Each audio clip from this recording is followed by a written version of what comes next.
voyages of the starship Enterprise. Its 5-year mission to explore strange new worlds, to seek out new life and new civilization, to boldly go where no man has gone before.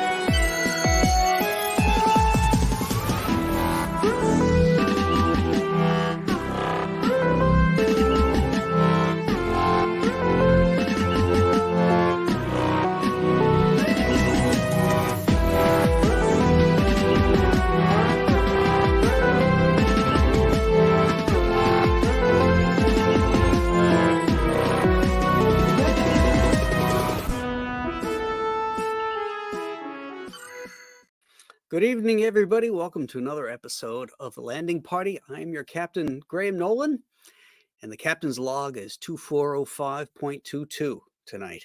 And we're talking about what are little girls made of. You know, the old nursery rhyme, what are little girls made of? So little boys are made of snails and puppy dog tails. Little girls are sugar and spice and everything nice, except when you're an android. This episode was written by Robert Bloch, the author of Psycho, and directed for a second Star Trek episode, James Gladstone, who did the second pilot, Where No Man Has Gone Before. The initial script that came in from Bloch was a mess. It featured a wealthy woman named Margot who hires the Enterprise to find her fiance. Hires the Enterprise, like the Enterprise is, for rent. Which was really weird. Of course, they had to change that. They so wanted Robert Bloch because of the cachet of his name as a science fiction and primarily horror writer, that they wanted to give him a lot of chances to fix things and get it right. Notes back and forth to bring it back on to their model. But it wasn't working, so John D.F. Black was was brought in once again to touch up and punch up things. But eventually Roddenberry stepped in and did an extensive rewrite, as he tends to do. It was discovered that the original story was derivative of previous Bloch stories, stuff he had done back in the 40s,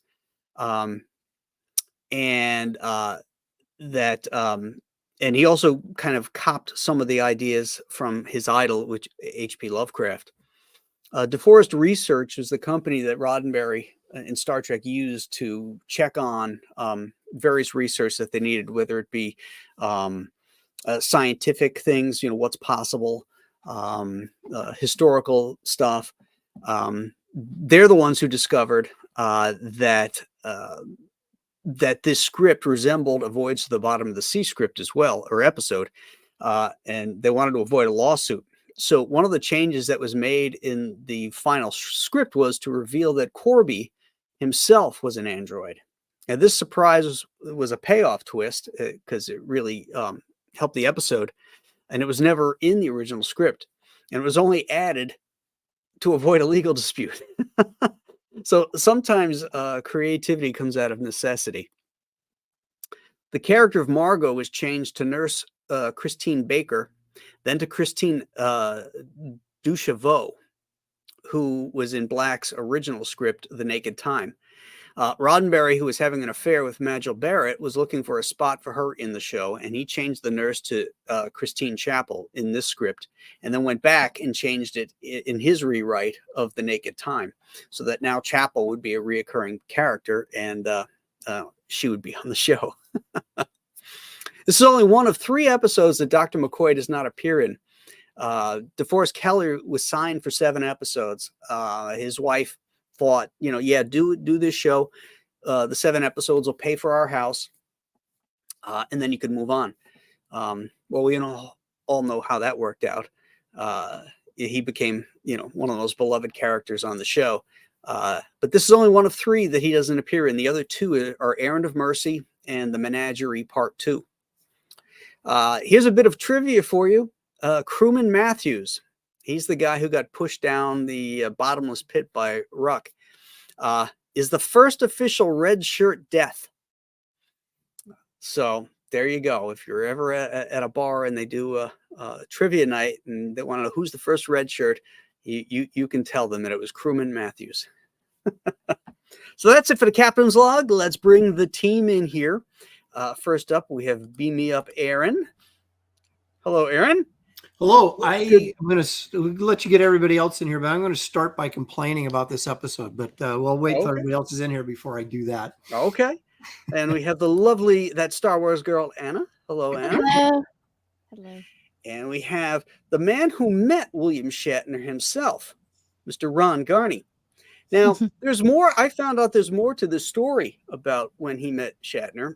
He said that, that Shatner was, not that pleasant and everything. But I found out from a reliable source that there's a reason that he was not very happy. Ron brought to him an item to be signed. Yeah, and sure. It pissed him off. And this is it. This is what he brought. He brought a prop from the show. and and now the story's all wrong. That's what he was sitting on. Well, and he was annoyed that he had to get off it. I don't know how they came up with that stalactite, and no one said, like, that kind of looks like a dick. Maybe we should change that. I know. They very strategic. The network would write back and forth, in the script, if Kirk had to kiss somebody, make sure the kiss isn't too passionate, blah, blah, blah. Meanwhile, he's holding a dildo. Nobody noticed. And the funny thing is, it's a very rough looking dildo. That hurt. Yes. Those androids, that would not feel very good inside the vaginal wall. Here we go again. Oh my God. Well, what do you want from me, man? After I just went on to get the the link, and I look above it, and there's this picture of Kirk kissing all these, and then at the very bottom is the Gorn, where he looks like he's jerking them off or something. Hey, well, there's another piece of trivia. This is the first episode. How do you get to trivia from that? Well, this is the first episode that Kirk kisses one of the hottie space babes. Up till now, this is 10 episodes in. He hasn't kissed anybody except for Janice Rand when he's trying to rape her. Technically wasn't him. That's true. So then here we go. It was part of him. It was the evil Kirk that was part of him. That's true. It wasn't normal Kirk. It was the bad part of him. Well, yeah, what that shows, though, that he still had those thoughts deep inside, That's right. Right. But they came out and can you blame him with Sherry Jackson? She was beautiful, Not with that wig. You don't like that? Don't start the wig. The wig?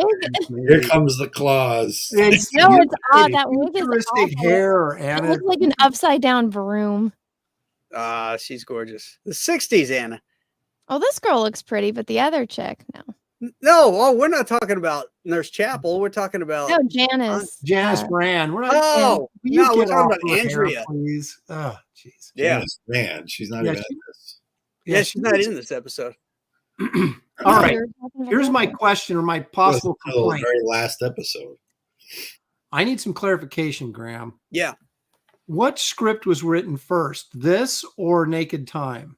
I know which one was shot first, but which one was written first? Do you know? Well, because this Nurse Chapel thing is ticking me off a little bit. The continuity here. I know, because I read that today too, and I was wondering about that. But remember, a lot of these scripts were out at the same time. True. There you go. And because it had lots of guys working on stuff at the same time. Because John Black had been working on the rewrite for the Naked Time, and Roddenberry was working on the Corbomite maneuver at the same time that this script was coming in. So I think it was just a question of, a matter of days before, like, okay, I'm going to put Christine Chapel in here. And now that I'm thinking about, we're still finalizing that script for Naked Time. Let me fix that. But it was the weirdness of the fact that in the Naked Time, she's in love with Spock. She confesses her love for Spock. And in this episode, she's in love with Corby, Dr. Corby. And I was just like, and then of course, after this episode, she gets back to being in love with Spock again. So I was. Yeah, but she had been away from Corby for 5 years. And you can still be into someone else and then have feelings for someone from your Well, come on, Aaron. Don't you think it kind of seemed like she was waiting to get back together with him, though? I mean, with Corby? Yeah. Well, I think given the choice between an actual flame that she had where she'd had, intimate relations with him versus a cold-blooded green-blooded pointy-eared Vulcan who's showing no emotion, I think she probably Who only gets it on once every 7 years too. That's right. Exactly. And then it's on. Well, he's half human.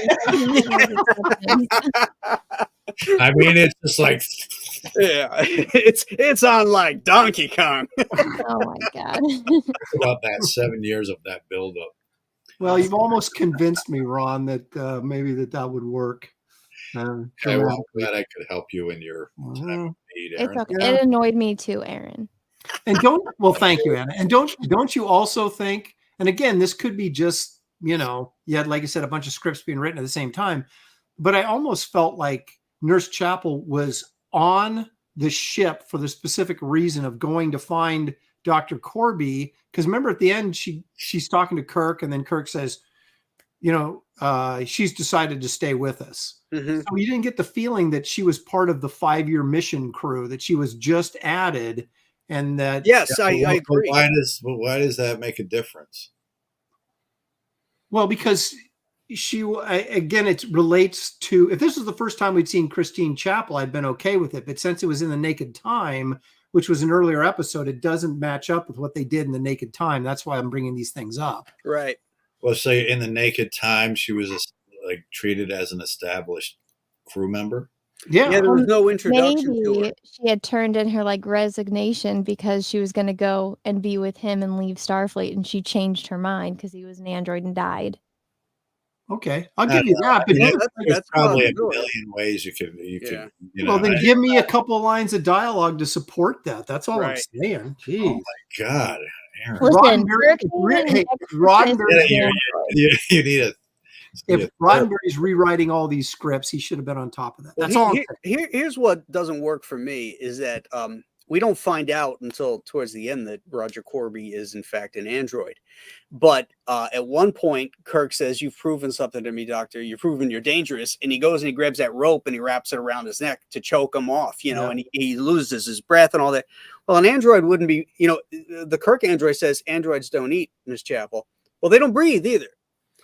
So there'd be no reason, for that would have been the reveal there. He wouldn't have been choking out by that rope.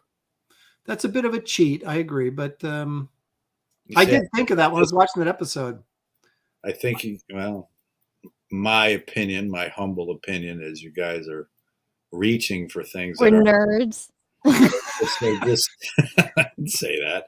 But you guys are reaching for things that aren't really, that you can come to conclusions about it without it being such a stretch. Well, so maybe he was a particular kind of android that did inhale air. Who knows? I mean, those aren't things that I would get hung up on. It's not that I'm hung up on it. It's just that as a writer, I would have written it differently. He didn't have to put the rope around his neck. He could have got up and put him in some type of a lock with his arm behind his back and, threatened to break his arm. Something like that. He was so freaking human-like. I mean, you couldn't tell the difference. Maybe he wasn't choking on air. Maybe it was cutting off a circuit. I mean, who knows? I mean, I just feel like that's just much ado about nothing, really. So I'll see you guys later. Stop being wrong. Are you saying we're nitpicking the episode? Is that what you're saying, Ron? It's just always stuff you can nitpick in these stories. Yeah, that's true. There's always something. If you're, bang them out. But the point is that it's 60 years later and we're still talking about them. Mm-hmm. Yeah. how many other shows? 60? No, yeah, not quite 60, but you know what I mean. It's a long time. We're still talking about this show because it is so well written.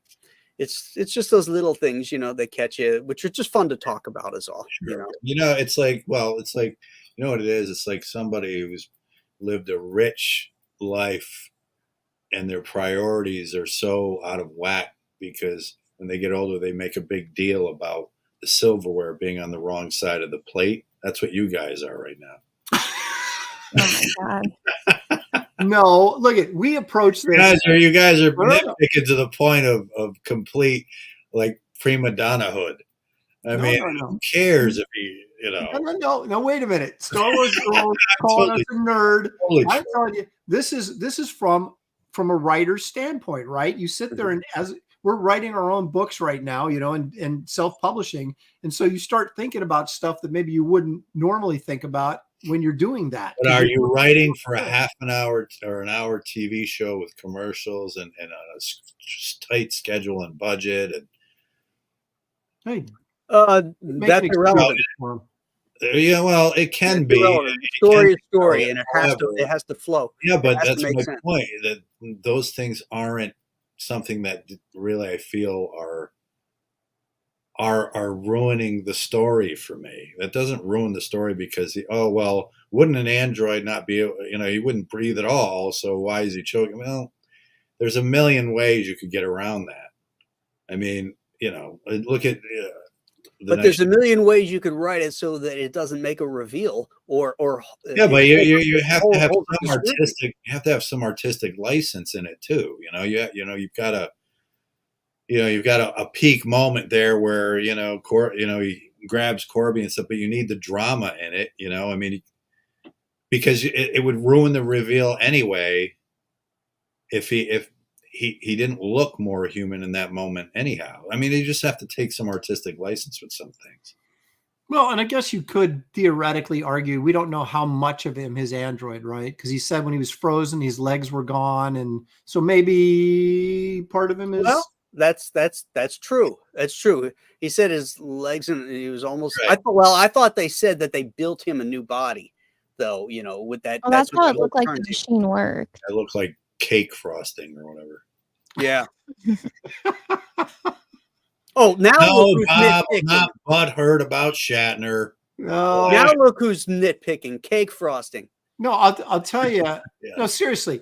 We've all watched these episodes like 20 or 30 times. And so it's like the first, maybe you don't notice that stuff the first couple times you see it. But then when you watch it as many times as we have, it's like that stuff starts jumping out at you. So what can I say?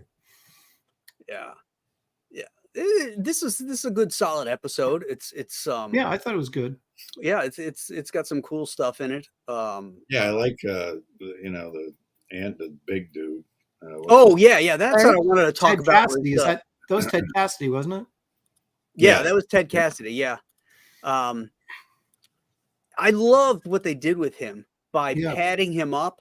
Mm-hmm. He looked freaking gigantic. He's already 6 foot 7, 6 foot 8, something like that. He was a basketball player.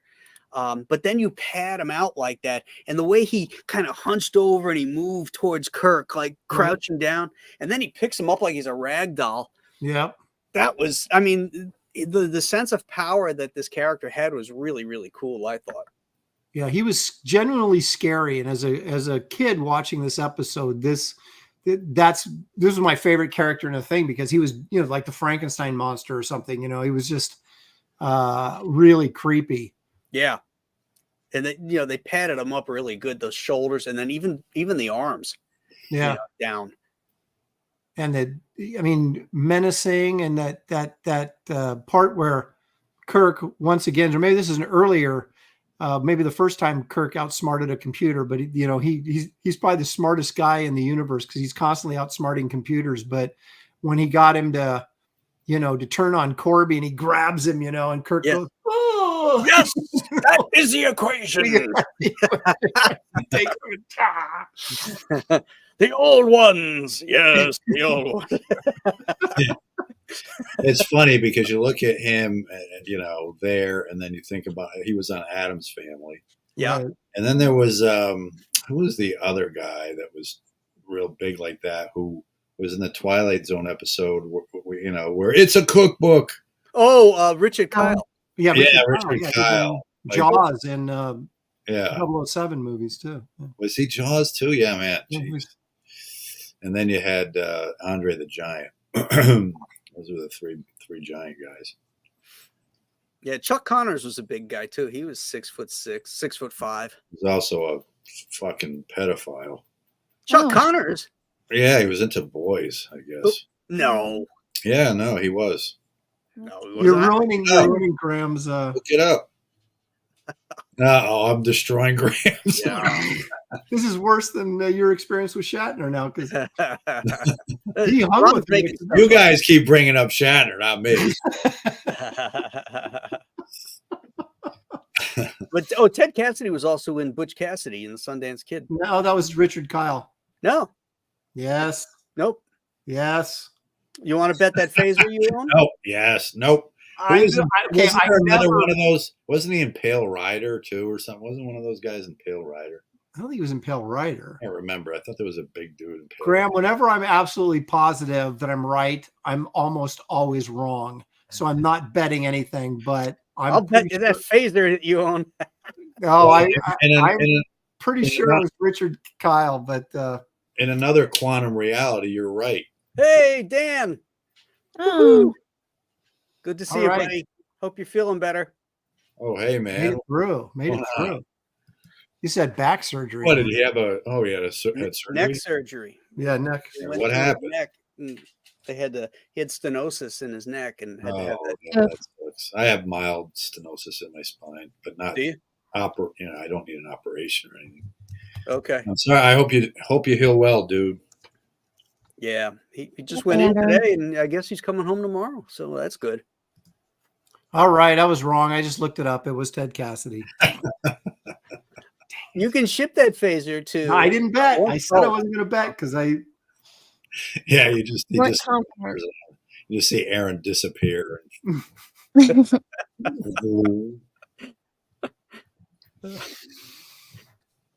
Whenever I'm sure I'm wrong, all right, I'm always wrong, and so once again, it proved it. Does it go the other way too? You're sure you're wrong, but you end up being right. I think I'm always wrong. I think that's the problem, Graham. I need to somehow fix that. Hey, let me take care of a couple super chats here. JDC for $4.99. General Ursus, the only good human is a dead human. That's good. Slippers of bacon. Okay, we know that's Russell because of the mustache. For $5, in order to better understand certain critical aspects of this episode, I recommend inviting an expert guest panelist. Send a link to J. Dahl Hefner. J. Dahl Hefner. What am I missing? Anna knows. Look, They're at related to Hugh Hefner on any level. Hugh Yeah. Hefner. What can you tell us about that, Anna? He wasn't the guy that you asked to. Anna, is this the guy you lost your virginity to? I think you're muted. Why can't we hear her? I don't know. Yeah, she's hello, can you hear me? Yeah, Yeah. now we hear you. Sorry, my mic got unplugged and then it disconnected.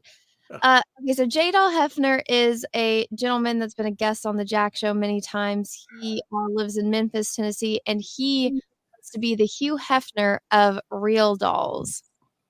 Oh no, yeah. Okay. Oh, what's like real? those Japanese dolls. Those.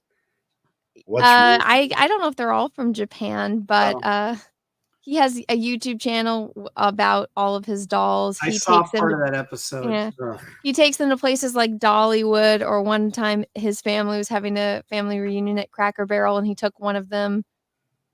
Are these like life-size dolls?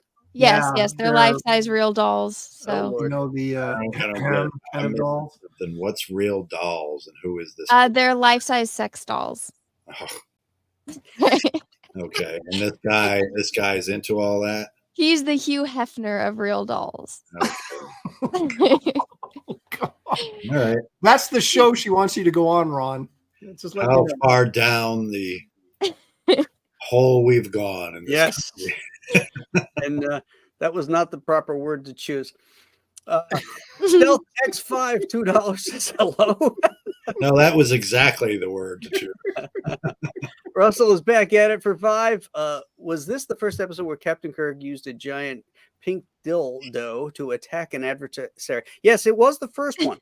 Yep. But it wasn't pink. That was just the 60s mood lighting. It was actually white, I believe.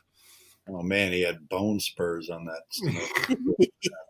Vulcans only have intercourse every 7 years, but that doesn't prevent a little fun on the side. It's no coincidence that their greeting is the shocker. Well, also Spock is only half human, so maybe True. he gets a little lenience in his schedule. Mhm. Yeah, maybe we can do a little on the side. Chuck Connors was only branded a pedophile. Oh, I see what you did there. He was in a TV show called Branded, too, in the 60s. All right. Let's get back to our comments. All right. So I thought the best part of this episode was that hot android chick. I think a lot of people feel that way, Aaron. Well, I would be suspect of you if you said the best part of the episode was the hot, tall monster. You know, I will say this though. Seriously, I will. Marcus Gallagher says it's true, then it's true. It's been debunked. Oh, okay. There you go. Spread rumors about poor Chuck Connors, Ron. Gee. Oh my God, I was ready to jump off a building. No, I thought the guy, the doctor assistant, the dude that was helping Corby. Brown? Yeah, Dr. Brown. I thought whoever that actor was did a terrific job in that part because you knew something was up with him. You know, he didn't deliver his lines straight. He did it like a robot that took some time to remember where who he was talking to and stuff. I mean, it's kind of a dumb thing to say, but I really noticed that. No, absolutely. I couldn't agree more. I thought he was terrific. When he first shows up, when he's silhouetted and he turns the light off, and Christine recognized him, Brownie, Brown, and what's wrong? Don't you recognize me? And he has this pause, and then he gets this weird smile. And goes, Christine, exactly. like he had to process it, Mm-hmm. And just the way he delivered all of his lines, you could tell that, he didn't seem right, the whole time. And I thought he did a really good job of that. So for what it's worth. Yeah, it's funny you mention it because I noticed it too, and I think he's really excellent in that. His small role that he has, Right? Yeah, he earned his whatever his $100 a day plus lunch or whatever they paid him back then. Yeah, it's per diem. Yeah, it's per diem. Exactly. This show went over budget. I don't know why. I mean, I guess it was because of the set. There's a lot of set stuff that they had to redress, and it seems like the director is always getting hammered for when it goes over budget. So James Gladstone was not invited back again to direct. So he only directed these 2 episodes. Well, this would have been a tough one because you're right. There was a lot of that set stuff. And you had stuff on the ship, but then you also had all this stuff in this underground. Mm-hmm. And they had the machine that Well, I was just going to bring that up. Actually, I didn't mean to interrupt, but go ahead. I'll tell you. No, go ahead. That was it. I was just thinking that's the one part of the whole show that I always couldn't get past. I guess if I were to have a critique, is how that sludge turned into a humanoid, just by spinning it around like it was right, like in a pizza shop or something. Just spinning the dough, and then it turns into a perfectly formed android. I kept waiting for Kirk to puke from just being so dizzy from getting spun like that. Yeah. I mean, obviously, it was a budgetary decision. Make it look as interesting as we can for what we can afford. And that was my point about the suspension of suspending disbelief. Suspension of disbelief is that you take artistic license with certain things, for those reasons, and so it's like it's just what you just said. It's Well, just the fact that people on the Enterprise can walk is Yeah. that, And run and I know. there's no gravity in space. There's no thing up, as artificial gravity. right? And there's no up or down or sideways or anything. Yeah. You can be flying upside down. And I had always, like when they did 2001 and they had the spinning thing, and I thought, I thought I had read somewhere that, what they manufacture artificial gravity out of is centrifugal force. yes. So something spins, but the problem with that, as soon as your foot leaves that platform, you're floating. Well, wouldn't it be? I talked to an astronaut about this, and that's what he told me. Well, they kind of weren't they jogging? And well, no, they were jogging while they were running. Yeah, but so it wouldn't work. But if you're jogging, one foot's down while the other one's up, so you're never actually leaving the. Sure, you are. You're pushing off one foot. At one point, both feet are in the air, and there's no contact. You just ruined every space. I don't know how you jog, Graham, but not my feet never leave the ground. You got to jog faster, son.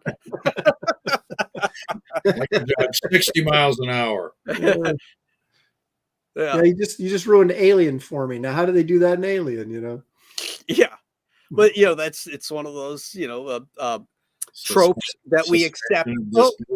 There's no sound in space either. So when we watch Star Wars and things are exploding, well, that's egregious. Well, there can be no explosions in space either. That one is egregious. The Star Wars thing is completely, obviously Wild West in space, and they didn't care at all that. Well, they do it in the Star Trek. They do it in everything, and ships blow up. There's big sound effects because it would look really weird if it was silent.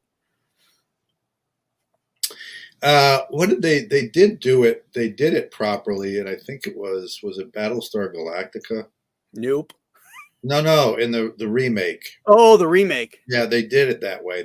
When there were explosions, they would cut outside and it would just be completely silent, and it was actually really effective. Yeah. Oh, that could be cool. There still would be flame, wouldn't there? Because the escaping oxygen in the ship, wouldn't that cause at least a momentary burst of flame before it got snuffed out?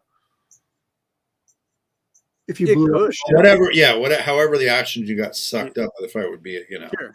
I mean, because it's igniting gas. I mean, the sun is igniting gas, and we see that as fire. It's we are venturing down a thing that none of us are equipped of to. Science versus. We're not astrophysicists here. We're asking the tough. No, but I play one on YouTube. We're asking the tough questions tonight. We're laying on the tough questions. Oh my God. Yeah, Mythbusters. Back to the putty that turns into androids. We're more equipped to talk about. Yeah, there we go. Yeah. They only had a couple likes to call it the birthday cake icing. The pizza dough birthday cake. Mm-hmm. One of the things I do when I watch these episodes now is I look at the background to see what they put on the walls and stuff to kind of look like tech. Mm-hmm. And it's really interesting, how creative those guys got, had to be.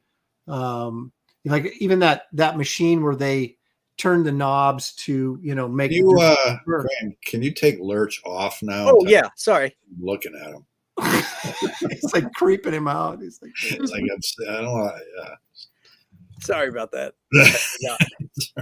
But it goes to Ron's point about what limitations they had, and then the suspension of disbelief. Because when you first watch the show, you're not really looking at any of that stuff. You're sort of focused on the characters and things like that. But then you start, like I said, after multiple viewings, you start looking at the background, and you think this high-tech thing where they're actually making a new android out of this, human being, and it has like 3 knobs. 3 giant circles. Yeah. I said that. I go, man, how'd they make those sound effects? I'm going to get those sound effects. I remember I went to one of the Star Trek cons in Vegas when I was in high school, and they had the props because they were auctioning off Kirk's chair. And I saw the little computer chips, and I was like, this is just painted wood. It's the cheapest stuff. So when I hear how expensive it was to make, I was like, well, what were they spending their money on then? I'll Yeah, just you paint know, in wood. that's true. I mean, if you when they were redoing the original navigate the bridge, the navigation station, when you see it years later, it was just all wood and Oh yeah. cheap looking stuff. It was amazing how far they got with just paint. Well, remember in Charlie X where he stops and that he sees this technician and there's a hole in the ground with light coming out and he's lowering this tube down in there, Mhm. you can tell it's plywood, with a layer of wood over the top and then the carpet on top of it, it wasn't even metal, or anything. It was just plywood. You could see him. Hey. That's I wonder when they were budgeting this stuff, like the cost of creating the engine room, the bridge, the quarters, these different places, the medical bay, sick bay. Was all of that stuff like does that get like spread out budgeted wide over the episodes? You know what I mean? So it's like, say it cost $5 million or whatever to make all that stuff. That doesn't just apply to the pilot, but it's like if it gets picked up, that gets spread out maybe over the entire budget for each episode. I mean, I don't know how they would do that, but Yeah. Well, I mean, because certain things required. I think they would only allow builds if they knew they could reuse it, so that they could justify the expense as opposed to just a one-off thing. Like they could have spent a shit ton of money on the thing to create the android, but they knew they were only going to use it one time, so they had to do it on the cheap. But when they needed something expensive like the shuttlecraft, they cut a deal with AMT, to build the life-size one for them. Because it would have been very expensive for them to do. well, they got a lot of use out of it too. Yeah, exactly. Exactly. The engine room too, when they finally built that, have we seen the engine? I think we did see the engine room in one of the episodes already. They used force perspective, to make it look like it's longer. Mm-hmm. And they did that in the Star Trek movie too. Well, a Yeah, lot of it's those, interesting. I think. No, go ahead. Sorry. no, I was just going to say a lot of the when you look at some of the sets, even the engine room, like you're talking about, that's like split level, and they got guys working up here and guys down here. And then I was watching the Doomsday Machine the other day, and they got this shot where Scotty's on one side of the, and he's got that wire mesh thing behind him, and you can see out into the engine room. And then you got guys all the way across the other side up on the second level of it working. And you're like, that's one freaking big set. Yeah. For a television show like that during that period of time. So anyway, Ron, go ahead. I'm sorry. No, I was thinking about this episode and how a lot of times when the movies were out, with the original cast, it's like it's hard to picture them in the context of some of the original episodes. Like this is one of them. Like I can't picture the cast, Kirk and Spock and McCoy and all of them, from let's say Star Trek 4 with the whales and everything. I can't picture them ever in the context of the Corby, this one. Like it just seems like such a far removed. Like how so? Because of how they looked physically, or it's just the tone of it, everything. The silliness. It's less. I don't know. It's more military. I don't know. There's just something. Yeah, the silliness of it, the campiness of, like the Gorn, for instance. I can't picture Kirk, and I guess I could. I don't know. I find that I have a hard time leaping from the original series into the movies at times. It almost seems like two different animals in a way to me. Oh, I agree. I mean, because I say that, Star Trek died after the first movie, because the characters looked like you remembered them slightly older. But by the time they made Wrath of Khan, and I know I'm going to incur the wrath of Aaron in a minute, their midriff had expanded, so they designed costumes that actually accentuated it, with these thick, heavy shit that they had to wear. I don't know. Those gray one pieces really accentuated people that weren't in shape. Yeah, see, I'm not talking Yeah, but about everybody was in shape in that first weight. one. I'm just talking about the overall feel of it. Like you know, like the Corby episode felt a little sort of like Outer Limits in a way, and everything kind of had that feel to it back then. But then as you got into the movies, they were much more militaristic and less about fantasy, like just interesting science fiction stories. Wait, going back in time and saving whales for a probe in the future Yeah, isn't but the science fiction part of that is just the you know, the tool that they use to tell the story. But this other stuff with the, you know, like this episode with the androids and the machine with the putty and all this seems a lot more science fiction-y to me. Mm-hmm. I don't know, than the military tone of movies. You know, I would agree with you because I just went and saw Star Trek 2 on the big screen this past weekend. It was during I think Nicholas Meyer had a lot to do with that, but go ahead. Sorry. Yeah, he did. But the sci-fi festival, and I did feel that for the first time. I really thought about it, and I don't know why. This sort of disconnect between the movies and the television show. It's like, you know, they're the same actors, you know, they're the same characters, but it just felt different. Yeah, because like a different universe almost. Yeah, exactly. That's my point. Is even though they're the same cast, I can't imagine them referencing some of the, you know, like the Horta or something in one of the movies ever. You know, they never really reference much of it except Khan. That's the only one, you know, and but they don't really reference anything in relation to the old show. And then I think part of the problem too was where you're right, Graham, about the first movie is that all it was Nomad on steroids. Right. Basically. You know, more than steroids. It was, you know, it was religious steroids. And so it had a huge budget too, so the effects were incomparable to the other films. Yeah, and it was beautiful, you know. Yeah, it was worth. It was boring in places, but you know, there was a little too much Stanley Kubrick, and they were trying to be. Yeah. Robert Wise was definitely trying. I wish Robert Wise was channeling his own "Day the Earth Stood Still" instead of channeling Stanley Kubrick. Yeah. Do you think there was in that first movie? Do you think that they were so awed by their ability to do special effects like that said, you know, Star Wars broke the ground, right? And this was it was 1979, so it was only 2 years after Star Wars, and they'd been working on it, no doubt. You're absolutely right. You just got like, this is so cool. Let's show more of this, you know? You're absolutely right. And that's where George Lucas really sort of dropped the ball when he finally came back around for what was it, Phantom Menace or whatever. It's because it became all about that. He was just having a masturbatory time, just putting all this new stuff in that he was able to play with, and trying new technology like the digital, the battle on the grass that was completely digital. You know, it never been done before. And you look at it unnecessary now, additions to the original, like in the Star Wars Cantina. You didn't need more there, right? Like on the outside with the you know, the digital. Oh yeah. Everything running in front of something else. Yeah, it didn't need it. Well, you don't need that stuff. It's like, you know, it's like watching Jaws and then Spielberg goes nuts and starts putting digital sailfish flying, you know, out of the ocean. Yeah.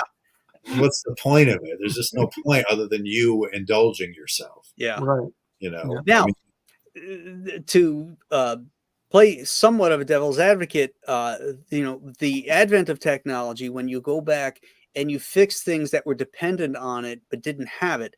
For example, the Star Trek TV show, and they put like in the Doomsday Machine. Yeah, that I mean, that is a great use of technology to make the story better.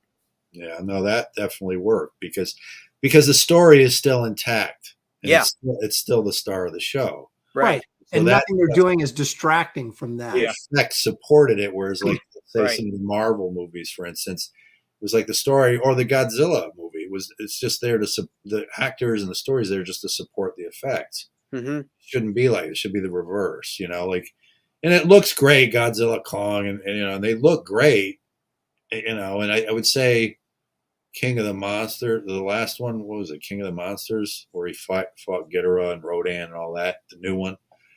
That was pretty good, you know. That was my favorite of the new Godzilla. Yeah, me too. The rest of them, Yeah, the one where he fights Kong is a complete shit show, because the kids are absolutely the human actors are horrible in it. yeah. And now there's a new one with Kong where he's running. The two of them are running together like they're running at a I concert. know. I know. Godzilla I mean, looks all weird. And they're running. Yeah, like it's Yeah. some. I know. Like, Like it's yeah. the Mod Squad. You know. Yeah, exactly. I want to see. They should have got Kong with like Link's hairdo. I said that to my son. My son was all bummed out because he was so excited. I'm like, I can't get past that trailer where they're running out of the hole towards. I was like, Yeah. man. I said Godzilla never ran like that because it belies his weight and size when they run like they're linebackers for the NFL. And a giant lizard.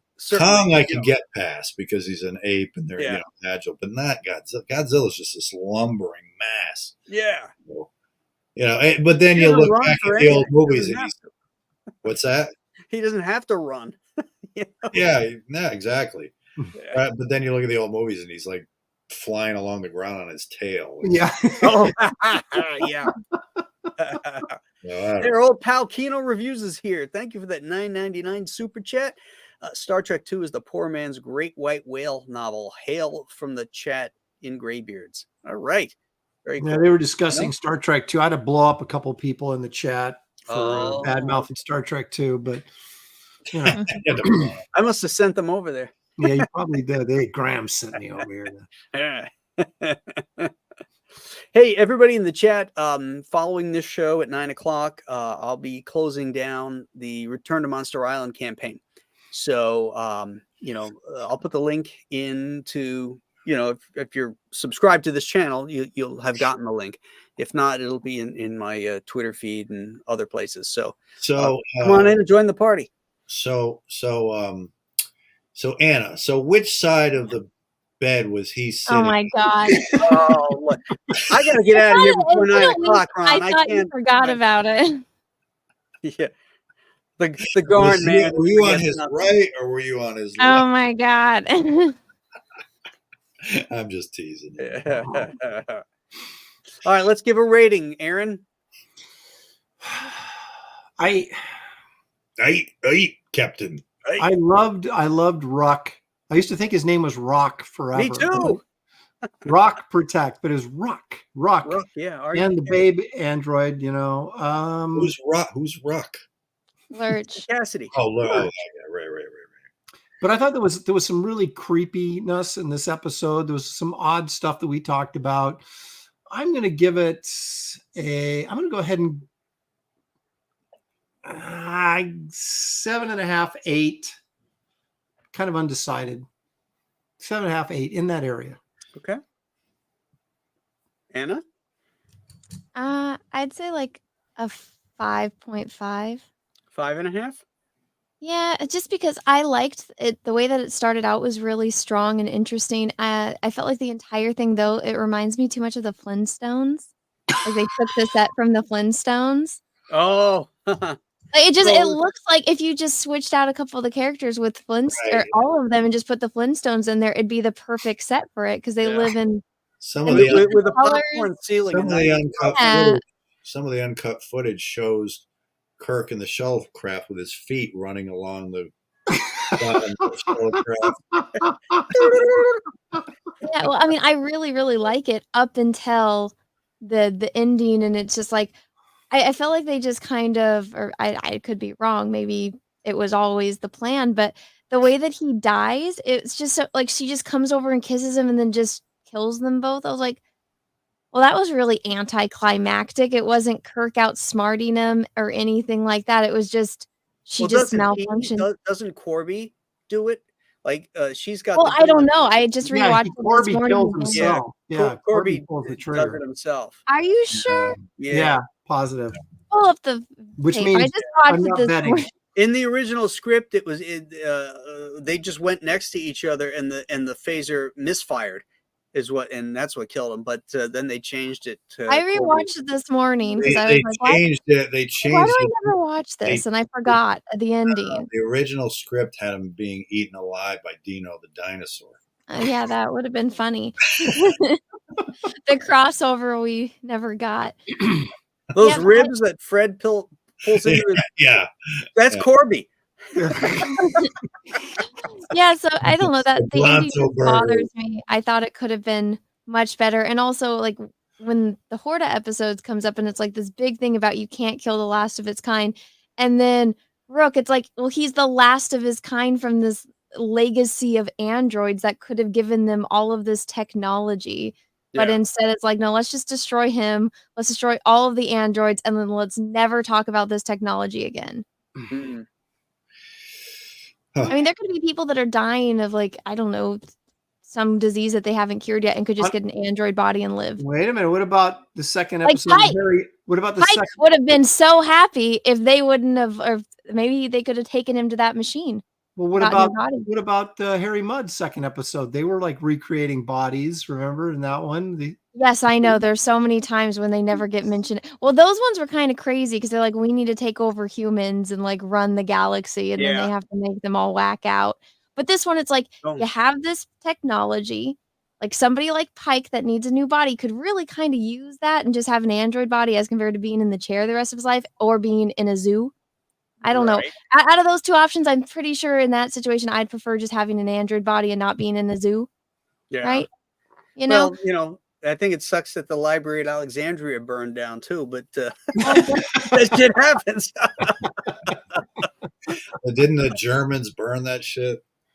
Oh no, that was burnt thousands of years ago. it was Julius Caesar. I thought it had something to do with the No, Nazis. Or the Romans. Octavius. Octavius. Yeah, it was burned one of them people. One of the Romans burned it. Yeah. It was Octavius. Oh. Well, Yeah. I remember always liking it, and then it just got stupid at the end, and I was like, ah. It put human knowledge. Are you back sure you 2,000 thought years. this all along? You just watched it last night, and these are all. No, I rewatch every episode before we do a show, like get brushed Yeah, up I on it. probably should do some of that. And I hate such. No, I like it. So when I get to episodes I like, you'll be seeing me praise it. But this one, I did like it until the ending. I thought it was anticlimactic, and I also agree with Aaron. It's really interesting. weird that Nurse Chapel's all over Spock, and then she's like, "Oh, my fiance." Thank you. Yeah, but again, I don't agree with you on that. I think people have, Scripts for $1.99 for Trek fans. Y'all seem to loathe a lot of Trek. No. We're critical of We're it. critical, but we love it. If we didn't Yeah. love it, we wouldn't be talking about it. 50 years later. Yeah. It's We because wouldn't have such it's so strong good. opinions of it. Nothing is perfect, and it's fun to dissect it. From the sidelines. But make no mistake, we love it. Ron. Yeah, the funny thing is if you heard that criticism, and then if you were just talking it up all the time, then everybody would be saying, Yeah, it's just a "Oh, they just have their heads up Star Trek's ass all yeah. the They time." don't see any imperfections. I was like, make up your minds, okay? You want it, Well, also, it's like Spock should have gone down at some point, and he could have just figured out Gone all that down on who? technology. Yeah, On that only the happens during planet. Ponfar. He should have gone down to the planet. Yeah, were there Oh, the gay planet. Vulcans? Huh? Anyway. Ron, what's your number? Yeah, I'm closer to Anna on this one. I would give it a 6.5, maybe. Mhm. But my reasons are more from personal annoyance of it and spots visually. I think, like, I see, my memory of it is I haven't watched it. I can't remember the last time I saw that episode, but my memory of it is like Roger Corby always had a soft lens to the camera on him, and his eyes were always glinting. And He has the weird voice. yeah, He and does he's have a weird like, voice. Christine, it's me, Christine. It's me, Yeah, Christine. yeah, just I like, swear, my android body's not gay. I'm flesh and blood. Yeah. He's holding his hand like this the whole time. Yeah. I don't know. Just Just to be like, prepared. Just to be prepared. it felt very claustrophobic, like she said. Yeah. The Flintstones cave. That was pretty funny. But You I can't don't unsee it know. now, I can just you? nothing about it really wowed me to any great degree. I mean, like some of the other episodes that just didn't have the depth for me, I guess. Yeah, Visually or Well, you take didn't have Ruck enough out of this enterprise episode. either. and If you What? take Ruck out of this episode, it goes way down for me. yeah, he was the most interesting part. Yeah. In a way, he was probably underutilized. hmm Um, other than for that visual, and he had a couple of good parts, but it would have been more interesting if he was Christine's fiance. I think it'd be more interesting if this was Christine's fiance. Oh, I think a lot of people would have liked that. that would be next gen. There's probably some fan fiction about that somewhere. I'll bet there is. Russell, for $5, slippers of bacon. Is it safe to assume that the nurse has given all the male crew physicals? Maybe there's a reason she's into Spock. Oh, well, I've never heard anybody say, he's hung like a Vulcan, but it could be. Could be. All right, guys, we got to wrap this up. I've got another show to do. You didn't rate it. Minutes. We're Graham, you didn't rate. You didn't rate it. Oh, I didn't rate it. Yeah. So you were what, Aaron? 7.5. 7.5. Anna, a 5.5. 5.5. Ron, 6.5, somewhere in there. 6.5. I would give this a 7. I give it a 7. It's one of my lower numbers. Oh, look at that. Did you ever see that? Watch this. It's like a new feature. Oh, the bubble coming up. Yeah. Mine doesn't do that. Mine doesn't do that. Are you I running? think it only does it for the host. Is it? Yeah. Watch this.